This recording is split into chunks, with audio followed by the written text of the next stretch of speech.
Welcome to another episode of Before You Kill Yourself with your host, Leo Flowers. Today's episode is brought to us by BetterHelp, H-E-L-P. Help! I need somebody. Help! Always somebody. Is there? I had way too much fun with that. Is there something interfering with your happiness or is preventing you from achieving your goals? For me, I know it's always been comparing myself to others or being afraid to ask for my needs, to get my needs met, because I feel like then you would abandon me. Or it was just like feeling like I'm not enough.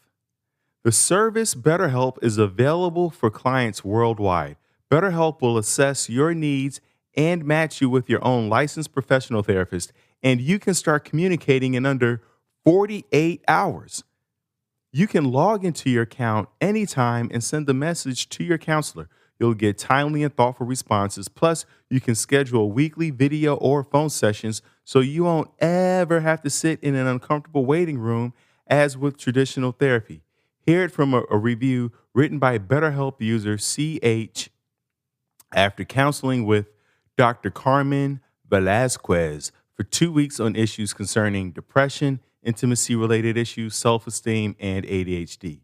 Quote, Dr. Velasquez is great. She checks in frequently over chat, had good availability on the app, and has a lot of tactical methods to try, which I appreciate. End quote. BetterHelp is committed to facilitating great therapeutic matches, so they make it easy and free to change counselors if needed. It's even more affordable than traditional offline counseling, and financial aid is available for those that need financial support. BetterHelp wants you to start living a happier life today.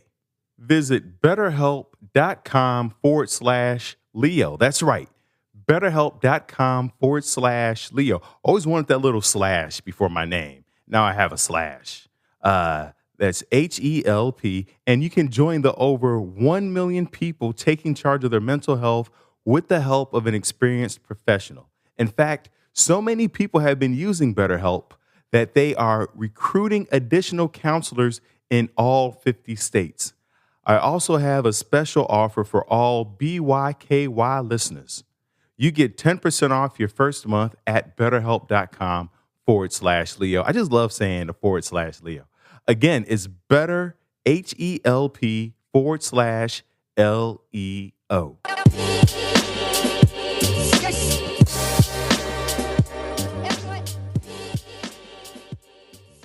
What's up, Leo? How are you? I'm a little bloated right now. I ate way too many Kyoho grapes.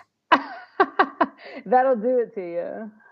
Yeah, nobody talks about the extra 5-10 pounds of water weight that you put on when you eat grapes, you know? Yeah, no, I remember back when I was living in New York and I was super broke, the neighbors had this grapevine that like reached over under our fence, and I would just take them and eat them like obsessively, but then I would be so sick afterwards. It was like the only food I'm eating, and it was just like not the right move to eat like 2 pounds of grapes.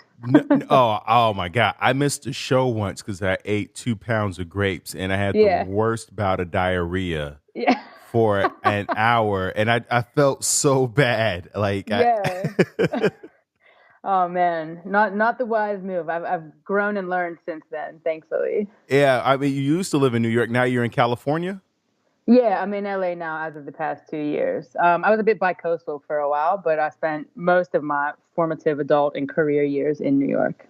Performative DJing and TV hosting, or there's some other things in there also? Yeah, I mean, I started off in graphic design because that's what I went to school for, and I quickly realized I did not want to be in an office. And so I moved I was doing design for magazines, and so I moved into radio. So I actually got my start being a radio host and DJing on the radio, and then moved that into TV. Oh my God. That's one of my dreams is to like host a show on the radio. I mean, I love podcasting, but I would love to do both. Yeah, I feel like that as I've gotten along in my career and I've done TV for so many years now, something keeps telling me I want to get back into radio in some capacity. Maybe not now, but in the interim future for sure. Yeah, what is it about radio that you're so drawn to? I mean, I think it's a similar thing with podcasting as well, where it's like you're able to tell a story and guide a narrative without having that visual perspective. I mean, it's so easy in TV to gauge emotions and kind of like people's facial expressions, but being in radio, I always loved, interviewing guests and talking to someone and carrying a conversation without having that visual component. I mean, now radio, when with like The Breakfast Club and Howard Stern and all that, like obviously there's video that comes along with that, but at the time when I was coming up, that wasn't even something that was considerable. So true. So what's this 7 locations, 7 stories vital to your mental health? What was the genesis of that? Yeah, so the series that I'm currently in production of, I just wrapped filming on Sunday, and I'm editing the first episode as we speak. It's called Sorry to Keep You Waiting, and it really came out of the genesis of a very shitty, dark day that I had about a month and a half ago. And I wasn't sure what I was doing with my career. The industry obviously is faltering to the point of being non-existent. Work wasn't coming in as it was at the beginning of lockdown because there were still jobs to finish out. And so I really just had a really dark and down day, got in the car, started driving, and I was like, what am I doing with my life? With like no destination in sight. And the more I drove and cried and sang along to the radio terribly and called friends, I was like, I think maybe if I did something like this, it would be a bit therapeutic. But then maybe being the advantageous workhorse that I am, I was like, I'll also turn this into a show that I shoot, edit, produce, film, scout, do myself with the help of nobody. So I went and I plotted out 7 locations in California, each one with a specific story that's been vital to my mental health and wellness journey. And I went to these vast locations that I had never been to before and kind of got lost in the desert, lost in Death Valley, and left each story there to the point of leaving the heavy feelings that I had that were weighing me down. Not so much to forget what's happened, but just to a lot of forgiveness for myself and for others, and to move ahead with a lot of love, light, positivity, and hope. Where's the car commercial for all the crying that people do in cars? Like all they show are like people happy with their heads out the windows and their arms, Dude, and their foot up on the front dashboard and singing a song. But after this trip, my Camry is a lot saltier. There's a lot of tears left in the dashboard there. there's so much crying and eating that takes place in a car. I need to get this car detailed so bad. There's like French fries and Dorito crumbs everywhere in this bad boy. It's obnoxious. What now? This breakdown that you had, was it the anxiety over what are the next steps, or I think was it a it's something cycle of that, something else? yeah, it's partially next steps, but it's also like a lot of people were quick to say, oh, you're doing this series about your mental health and therapy and whatever you're going through because of COVID, because of systemic racism and injustices. And I was like, no, this is actually something that's been going on for quite a while. And more specifically, the better part of the last 2 years. I think, having the situations of the world that we're currently all dealing with right now really shone a deeper spotlight onto it for me. But these are things that I've been needing to talk about and be more open about for years. So it's an immediate change that needs to happen, but it's also not necessarily because I'm looking for that thing that's going to be the fix all, cure all. I'm going to get a job that solves all of my problems. And the only way that I can continue to move forward with a bit of a lighter and happier heart is to deal with the things in the past so that it doesn't carry over into my future. Well, what I love is that, your response to the anxiety and the uncertainty was to embrace it, acknowledge it, accept it, and then create something from it. It's like, I'm in pain. This is what I'm going through. I'm not sure what the next steps are. Let me, document this journey and turn it into something. And I think there's something to be said for that. Creating. I mean, when we look at art, that's what art is, right? When we watch those old movies Yeah. like a Mozart, it was like, Mozart just like, laying around. He's like sad about life. And then some girl comes in and they start talking, and then he gets inspired and he jumps up and he finds something in his pain that he can create from. And not to say that we can only create from pain, but we have to be moved in a certain way, which I think, being in your car can, it facilitates that. Not to make this a car commercial, but Yeah. but there's something No, about driving yeah. around that sparks creativity. You're absolutely right. And when I got in the car that day where I was just so down and so beaten up and just kind of despondent, I didn't have any end destination. So I was like, let me just get in the car and just get out of the physical space where I was feeling the worst at. So if I got in the car, maybe I could just shake it off. I'm grateful I live out here at the beach, which is great to have a bit of nature and water, in such close proximity, because I think that is very revitalizing for my own personal mental health. But as I'm driving around, I'm like, you know what? I have a lot of heavy shit that I've gone through and things that I've persevered through and I thought I dealt with in my life, but there's still like lingering residual feelings and things that I haven't fully come to terms with. And so I was like, I need to make this something where I'm able to get up and go somewhere beautiful through the access of having a car. And, travel is limited at the time, but I still have the capabilities to go find some beauty amongst all of like the brutality that I've been, beating myself up over the past few years. And so the idea is, yes, there's some tough stuff that I've been through, but there is a light on the other side of it. So why not go and show gorgeous landscapes in California while I sit and talk about some of the more tragic aspects of my life? A little bit of balance.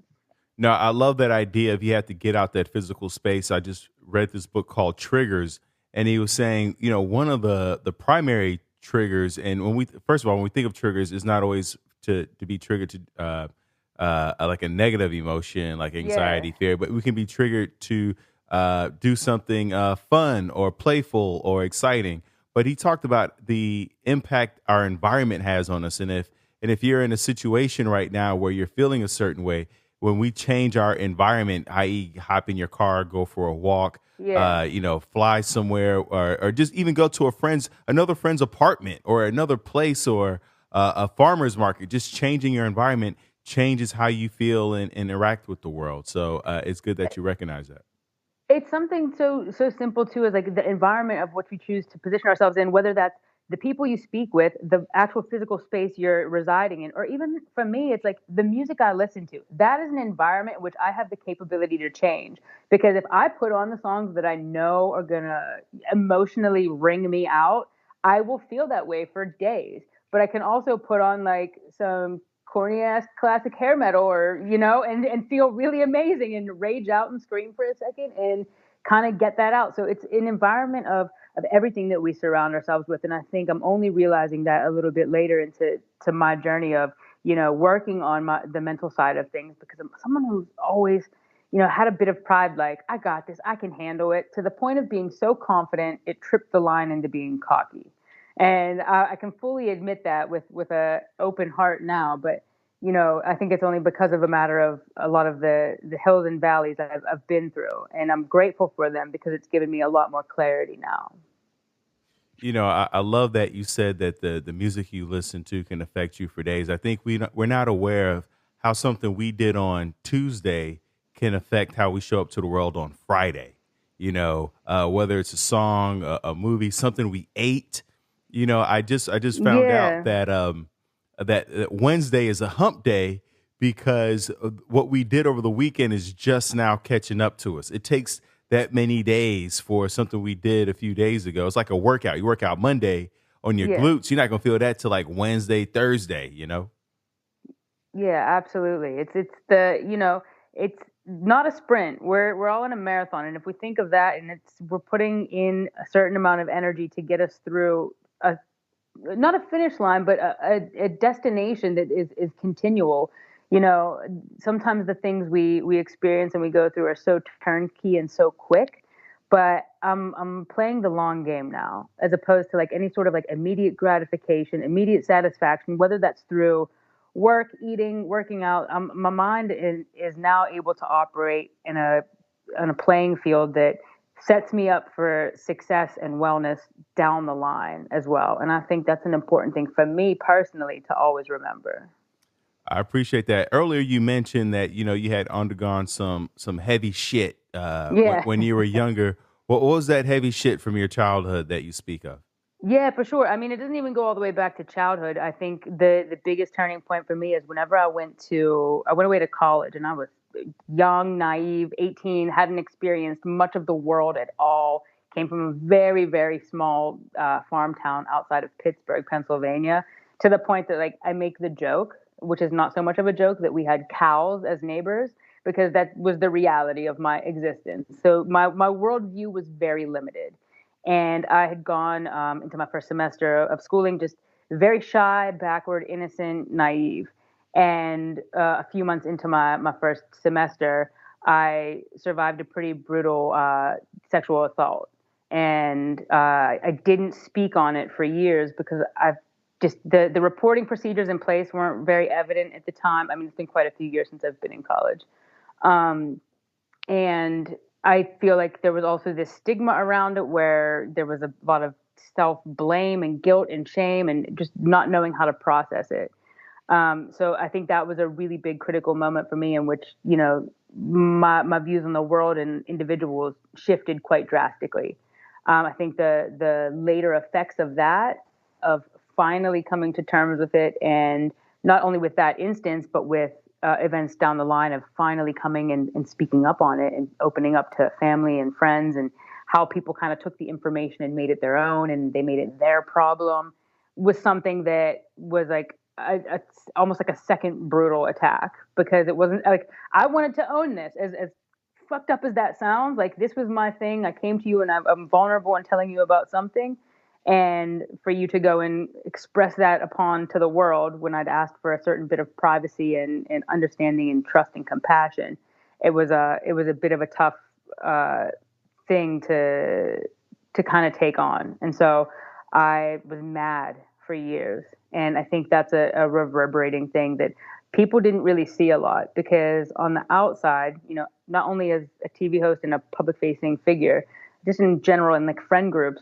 I've got amazing energy. And I'll be the first to say it. I've always had that thanks to my parents. I don't know where it comes from, but I can be up 20 hours a day and still have a smile on my face and be the life of the party.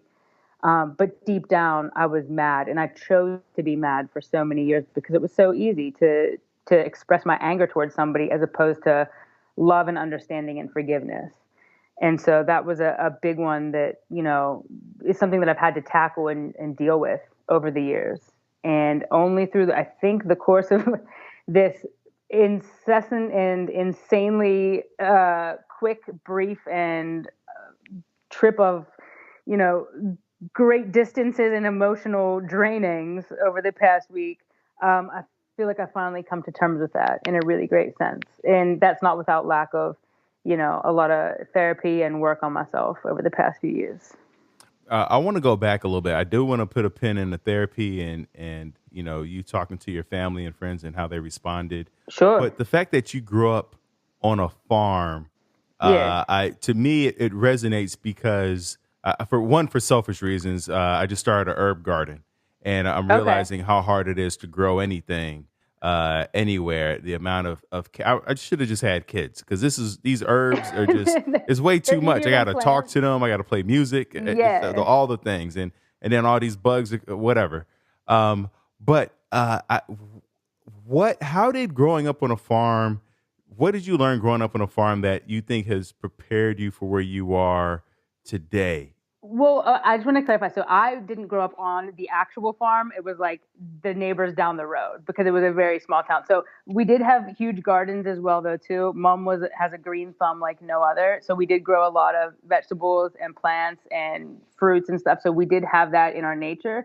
But I still think that those values and kind of the area that I grew up in, it gave me this resilience of perseverance and hard work. And I don't know if sometimes that's almost to a fault, because growing up in that area, I mean, you're kind of near Pittsburgh, you're near West Virginia, Ohio. It's not really Midwest or South. You're just kind of in this area where people just know how to grow up, work a 9 to 5, work a solid job, and retire and never change their career path.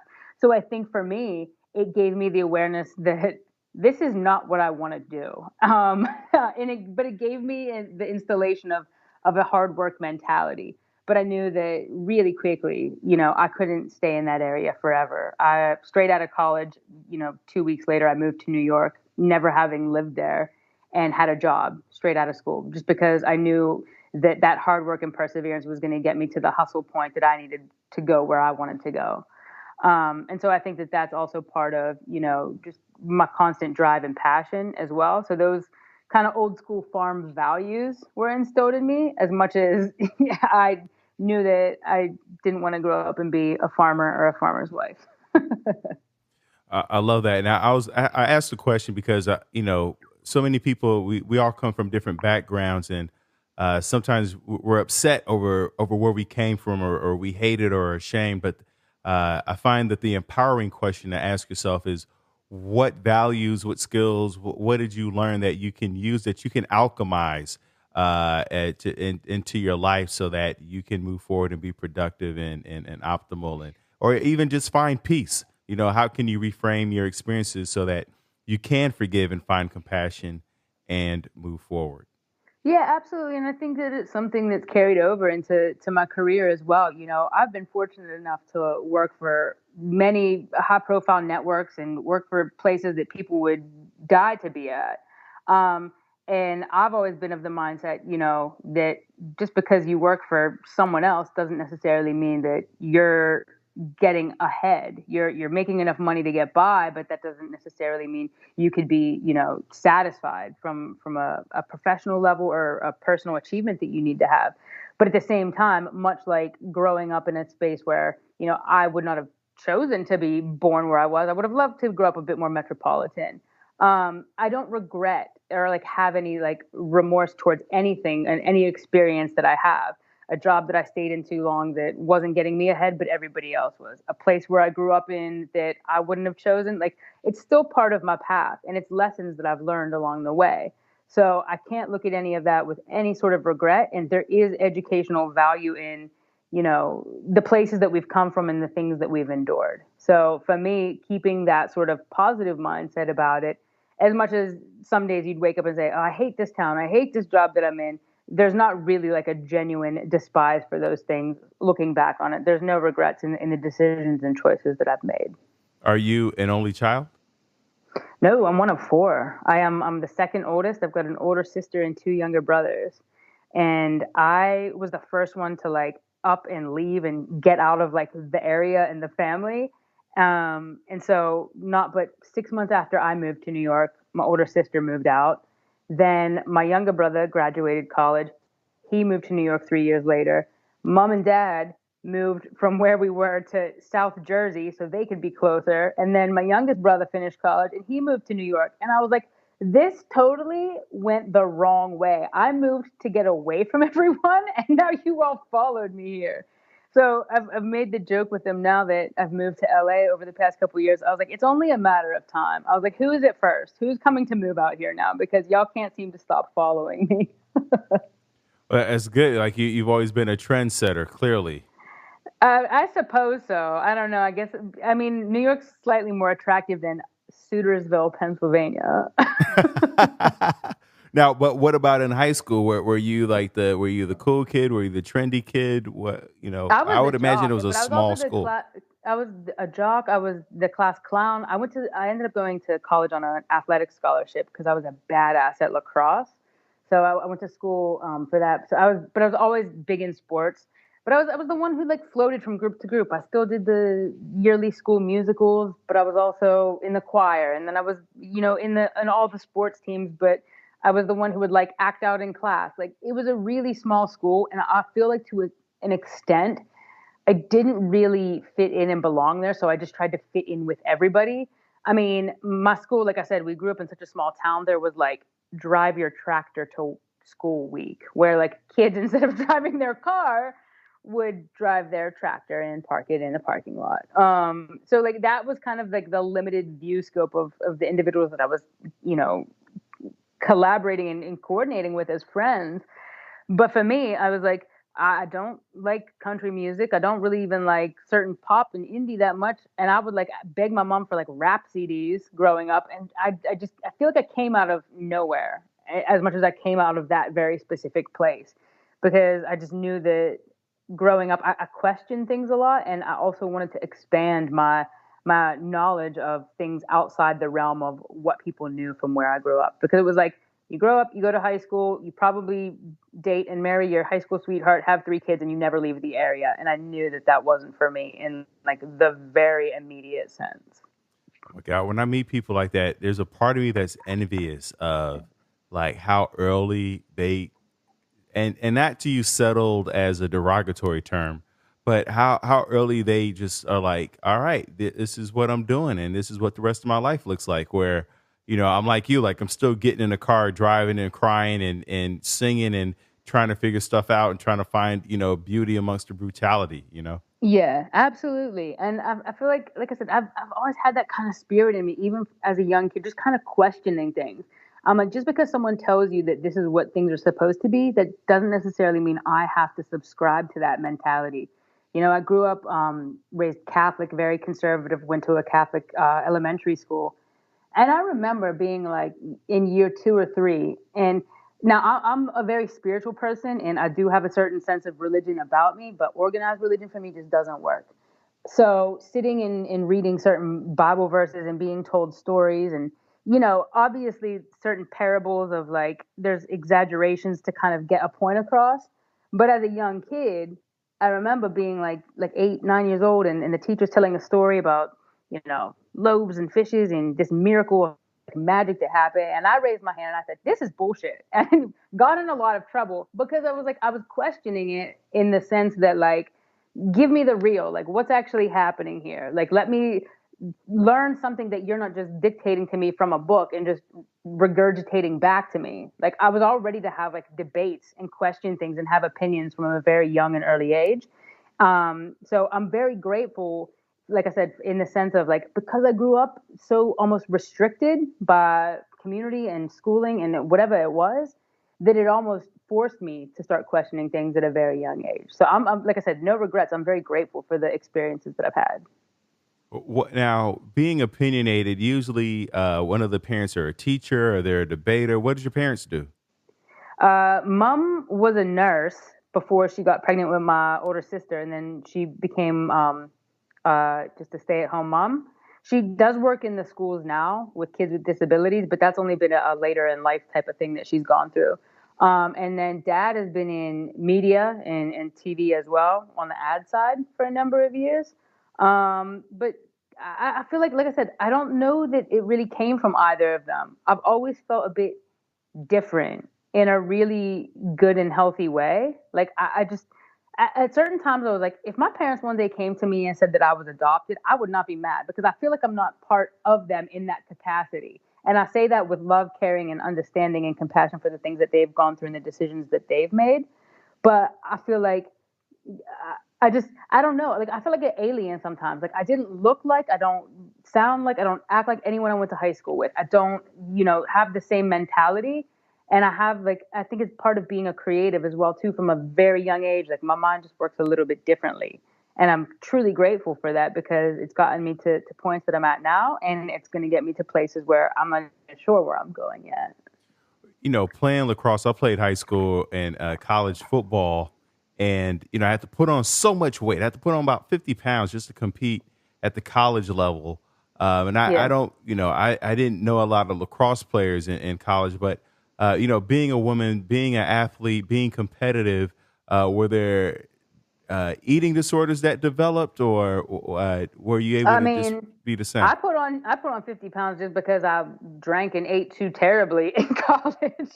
Um, but we did have a pretty rigorous regimen of practices, training, wake up early, go to swim practice to get our strength up, then you go and lift weights, then you go to your schooling, midday practice, more schooling. I mean, it was pretty incessant for a while there. Eating disorder, no. I'm grateful that I have a good grasp on my relationship with food and body. But I mean, I just like classic, like freshman 15 was like freshman 25 for me. Like I went off. Like I said, like I grew up in a small town, very modest family. Like we didn't have a lot. So to have like an unlimited buffet in the cafeteria for every meal was like a kid's dream who didn't grow up having that. So I think I went a little hardcore with it the first year, but then got a handle on it for sure. But there's the pressures of being an athlete and maintain schooling as well too. And then also knowing that, I had gone through a pretty traumatic experience, not but 2, 3 months into my first semester at college, it was a lot I was dealing with. And because I wasn't talking to anyone about it, it's that underlying, like I said, that feeling of being mad, angry, confused. But on the surface level, everyone sees, oh, there's Happy Hannah, the star athlete, straight A student who's crushing it and just killing it at life, but not realizing that there's something killing her on the inside. When you went to therapy, what were some of the things that um, you got to work on and came to grips with, and what helped you get through it? I'll be honest with you, Leah. The first few times I went to therapy, I am such a bullshit artist when it came to therapy. I would not tell the truth, and as much because I couldn't admit it to myself, let alone someone else, and it was just basically money wasted and time wasted because I just I couldn't admit certain things, and I would sit there in a session. I'd be like, "Yep, everything's cool. My parents and I's relationship is fine. I speak to all my friends, great, whatever. Like nothing is bothering me." And I wouldn't even go into great detail about anything that I've experienced in my life. It would be all very like immediate stuff, like, "Oh, work was really tough this week." Like things that just you get through, and then you're on to the next. And it's not like the deep rooted things that I really needed to focus on.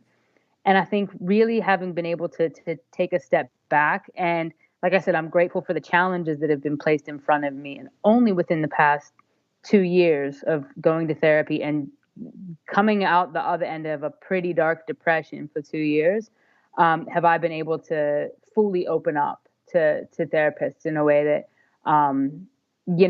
the guy I'm working with now, we're at a point where because we're on video and FaceTime calls because of COVID, the last call we had, we get on the session, and he's like, "Hey," and I just immediately started crying. And like that for me is the significant like change where I'm like, okay, I used to be so scared to be vulnerable and show someone that I don't have my shit all together because I take great pride in, being accomplished in everything I do. And I want people to see that. But now we're at a point where, like, if I'm feeling shitty, I'm gonna cry. If I need to talk about something that I haven't in years, then we get to it straight away. Because for me, it's like, what's holding me back at this point? I've been able to work on, not only the forgiveness of individuals that I feel have wronged me, even knowing when an apology may never come. That's the biggest one, I think, for me. And that's part of that anger and madness I was holding on to. Because I was like, man, it's so much easier for me to be mad at you because I know you'll never apologize. I know you'll never admit that you've done what you've done and affected me in a way that's been adverse. So finding that forgiveness is the biggest thing that I've worked on, and it's a great big lesson that I've learned because holding on to that is just it's too much weight to carry around. That's for sure. Yeah, it eats you up, and in the meantime, you're missing all these other opportunities to connect with people who will love you and care for you and show you the compassion that you've been looking for. Yeah, absolutely. It's just like there's so much good as much as like the world sucks. Like, yeah, we can say that. That's fine. But there's also so much good and so much great to be seen. And I think by virtue of what I've just done here over the past week and being able to go out and experience something that I kind of, I had a plan, but I didn't have that much of a plan because I wanted to be able to experience things in a purely visceral and almost childlike, innocent way. Whereas, like, I know where I'm going, I know what the place I need to sleep at tonight is, but I don't really know exactly where I'm going along the way or what I'll see. I mean, I saw some crazy animals and sunsets and was in Death Valley in 120-degree temperatures trying to shoot. And I was like, let me just surrender to this experience. And I think I love talking about the word surrender because it's something that not only through therapy, I've done some meditations and spoken with like spiritual healers of different sense, just trying to find, some healing and peace. But the word surrender keeps coming up over and over again. And initially I thought, for me as someone who hates to fail and doesn't like to be seen as weak, surrender to me represented like giving up. But we've taken that word and made it implicitly positive because surrender doesn't mean giving up. It means giving into the experience and letting what will be will be. And for me, it's been such an eye-opening experience to just let things happen and not try to feel like I have to control it or let people see this version of me that is only perfect and on point all the time. Like I'm allowed to be vulnerable and surrender to that and allow people to see that. I love that you distinguish the difference between surrender versus giving up, and surrendering being giving in to what is. It's like an acceptance of who you are Yeah. and things as they are versus how you want them to be and how you want to show up in the image you want to portray. Yeah, absolutely. And it's been one of the quickest lessons I've learned. When the word it just kept coming up, and I was like, I think I need to pay attention to this because it's something that not only individuals are telling me, but like deep down in my gut, I feel like I just need to like give up some control, almost relinquish a little bit because I'm so tightly wound and by nature of my like high functioning anxieties that I have. I continue to work and drive myself into the ground because I'm like, if I just keep going hard, hard, hard, and again, that's that mentality I grew up with. You work hard until you break through to the other side. Sometimes you just gotta like take the foot off the gas for a second and just let it be what will be, and the car will still go. You know what I mean? Like the car will still move even if you're not pressing down all the way to the floorboard. Absolutely. I know, but we know we have this idea that we need to go 1,000 miles per hour. That's why we all wake up and we start our day with a coffee or some type of caffeinated beverage because we want to go, go, go. And versus flow, flow, flow. I don't know if flow works. But um I'll take it. I'll take it.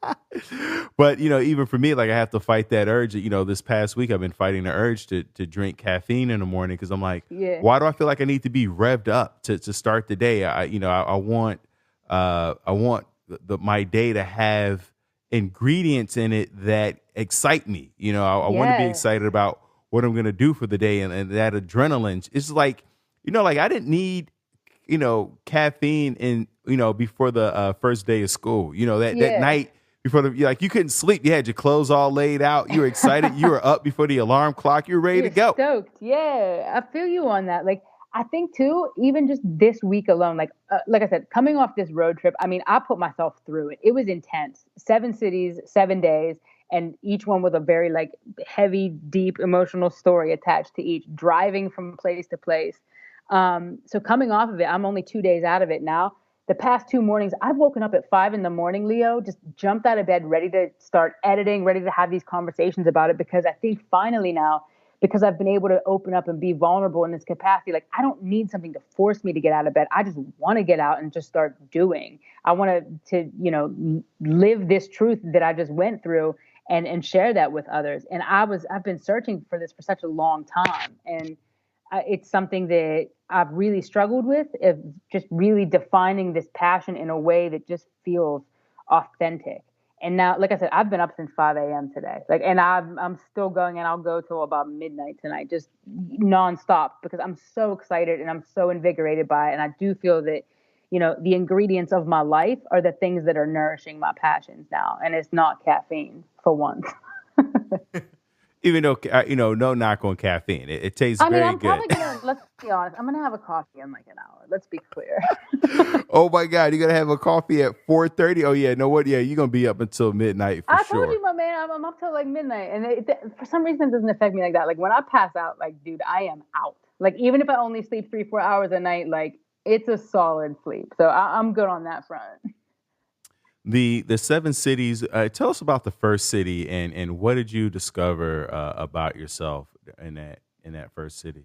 So the first place I went to was Joshua Tree, and out of the 7 places I've went to, that's the only place I've been to before. Now, I tried to start this journey off with just kind of easing into it in a way where I was like, okay, let me get my feet reacclimated with not only travel because I haven't gone anywhere in months, but let me go back out into a desert that I've been to before, just so I get in the right mindset of where I'm going, what my body is going to endure over the next 7 days.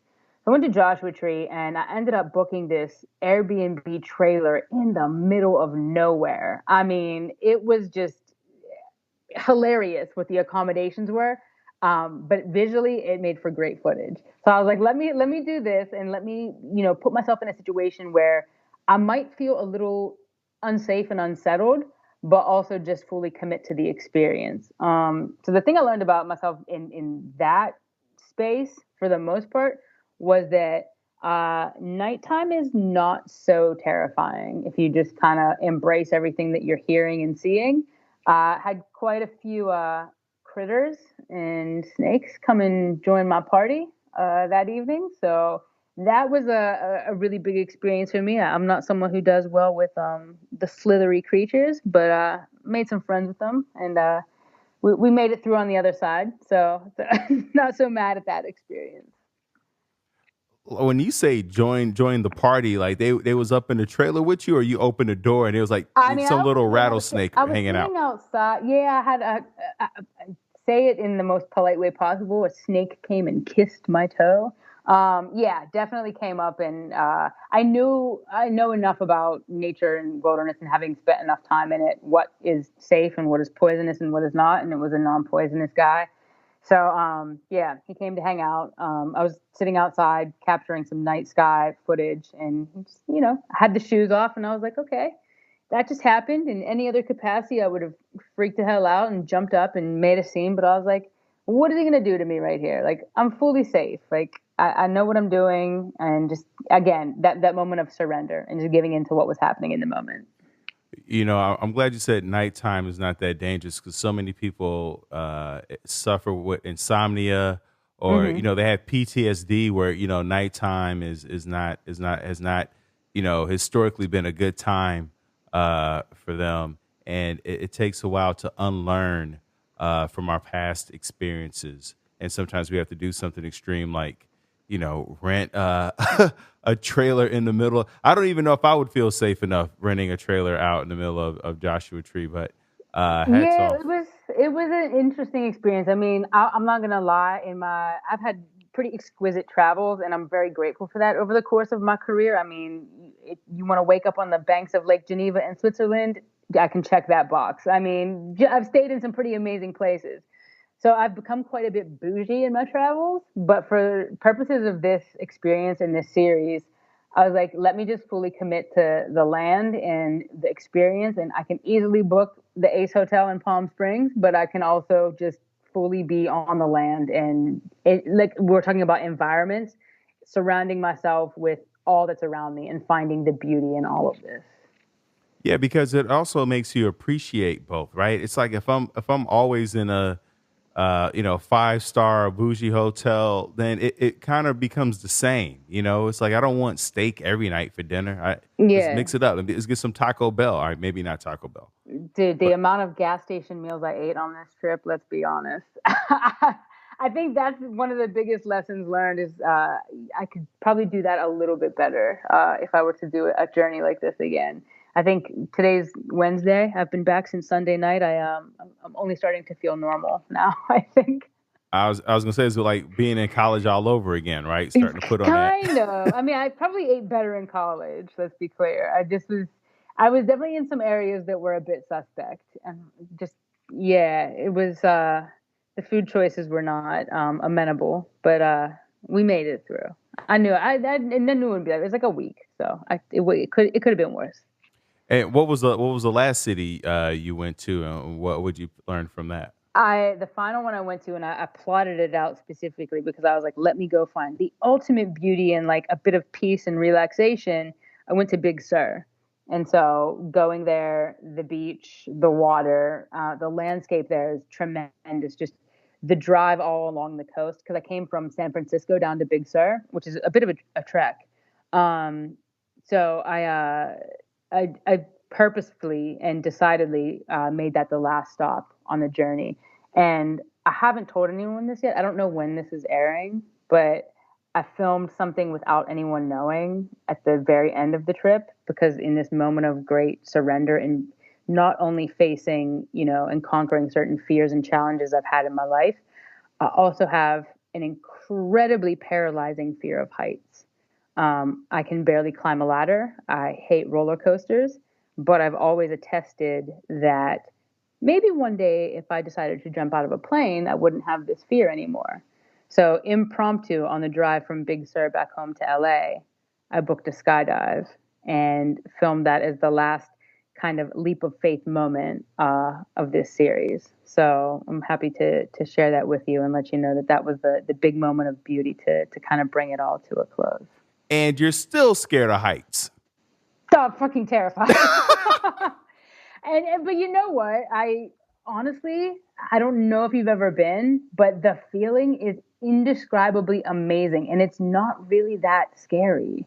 Like because you're going so fast in the plane, when you launch yourself out, and I'm strapped to someone because I did it tandem.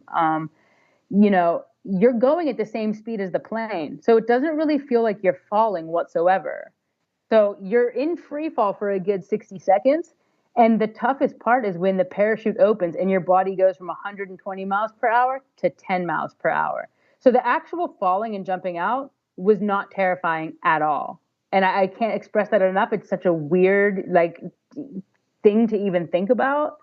But that the moment where you're like actually in a bit of safety and the parachute goes up was the most like knee jerking, like stomach turning, I'm going to throw up moment. No, but you know, it's a good lesson and a great metaphor for life because, you know, we're talking about going 100 miles per hour and go, go, go and caffeine.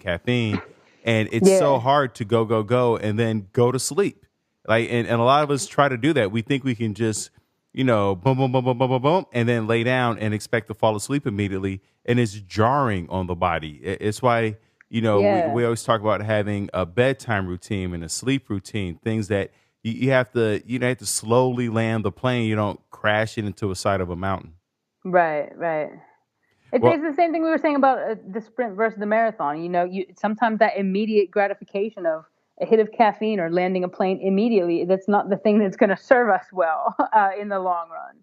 So we're playing the long game here. well, you also got very lucky because currently there is a massive wildfire in Big Sur that's destroying like 4,000 acres. So you got in, got out I mean, at the quickly. beginning of the trip too, the apple fire over near Palm Desert was raging the day before I got into Joshua Tree. So thankfully, my travels were incredibly safe. I mean, to go on the road with a lot of gear strapped to me as a single solitary person who's not only filming this on their own, scouting locations when they get there, but also just being raw and vulnerable and exposed in a very emotional way. I'm very lucky to have come out of this trip feeling incredibly secure, not only in my physical but in my mental health.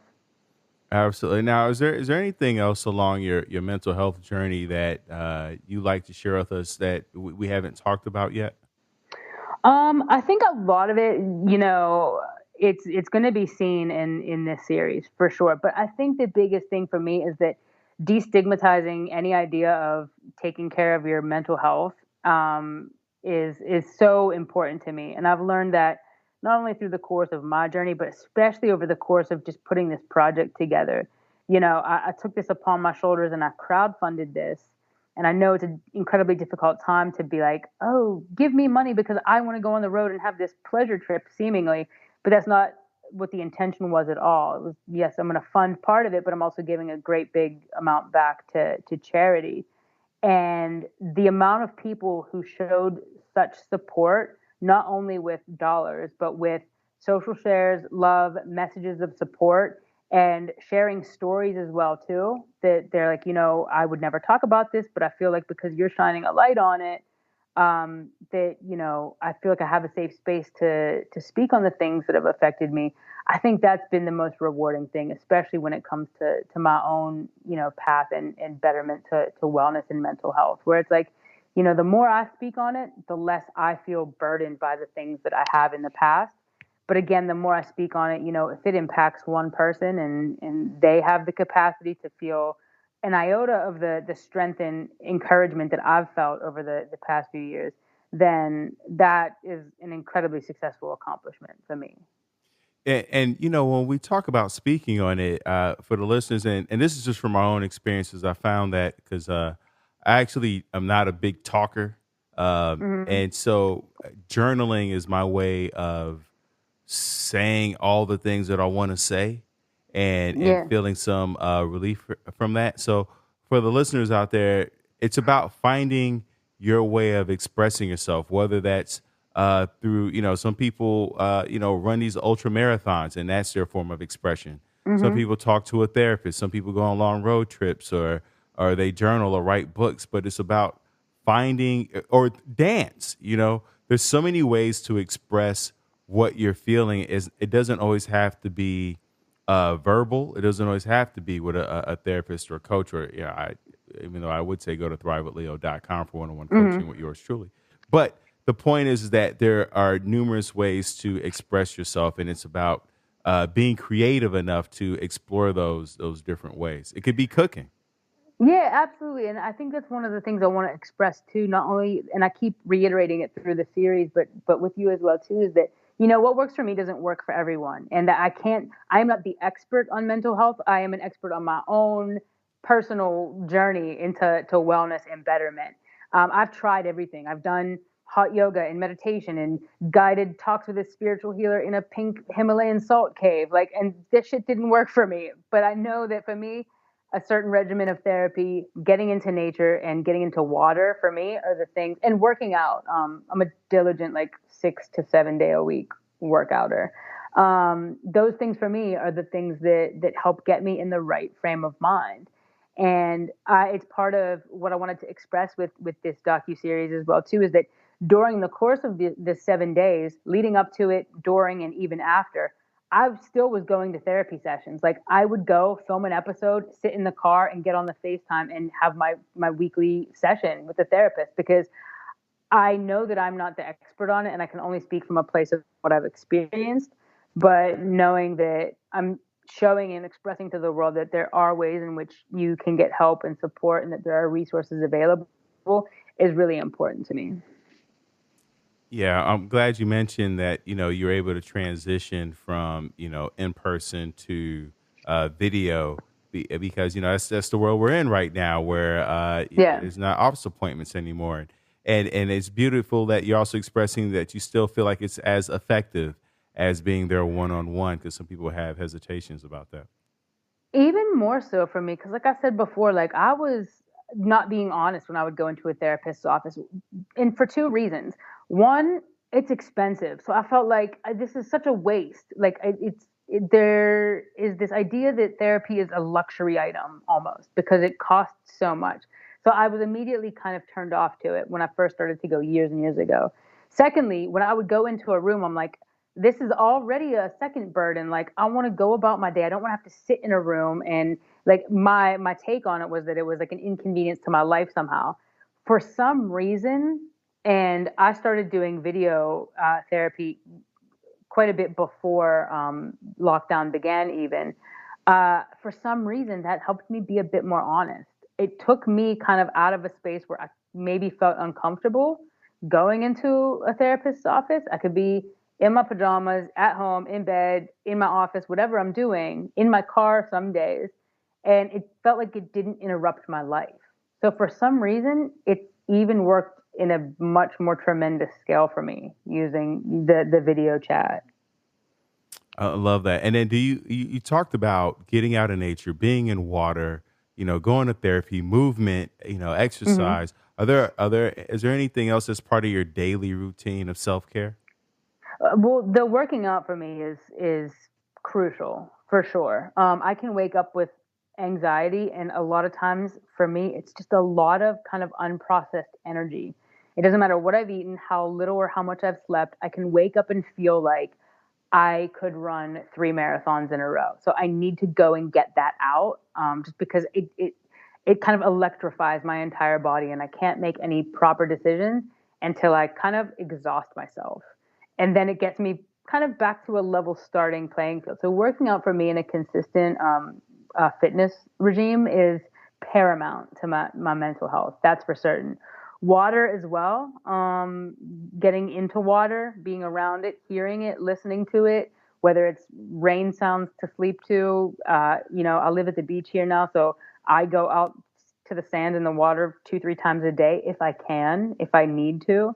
And even if I don't make it out to the water every day, I know that it's here, and I know that it's 5 minutes walk away, and that to me is something that's super comforting and soothing. So I think those two things for me on top of, having therapy and having someone who's an impartial party to kind of feel like I can unload my issues onto, are the things that work for me for sure. Thank you. I appreciate you sharing that. And where will people be able to see this documentary or So docuseries? it's going to premiere on my YouTube channel. It's youtube.com/Hannah Rad, or it's also going to go on my IGTV because we live in an age of social platform and networking. So we're just going to blast it out everywhere so that we can keep raising not only funds but mental health awareness. And then last question, I ask this of all my guests because I always feel like there's one person listening in who may be on the precipice of ending their life. Hmm. Hmm. Before you kill yourself, what would you say to them, Hannah? Be kind.